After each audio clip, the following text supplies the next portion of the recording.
मुट्ठी पाकिस्तान के सौबा सुनद के ज़िला थरपारकर का एक शहर और इंतज़ामी दारुल हुकूमत है। मीरपुर ख़ास से इलाके की अलीहदगी के बाद ये 19वीं सदी में ज़िला थरपारकर का ज़िली है हेड क्वार्टर बना। मिट्ठी पाकिस्तान के उन चंद शहरों में से एक है जहां हिंदुओं की अक्सरियत है। मिट्ठी की तकरीबन 88% आबादी का ताल्लुक़ हिंदू बरादरी से है।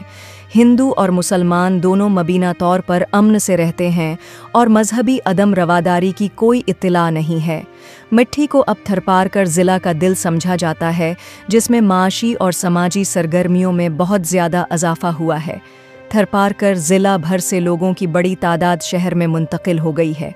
थर कोल माइनिंग अथॉरिटी के मुताबिक ज़िला थरपारकर है कि 9600 मुरब्बा किलोमीटर पर महीट ओपन पट कोयले की कान पर काम शुरू करने के लिए तैयारियां मुकम्मल कर ली गई हैं।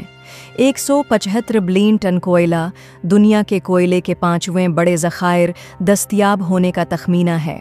इस मंसूबे को चीन पाकिस्तान इक्तिसादी राहदारी CPC के हिस्से के तौर पर चीन से माली इमदाद मिली है।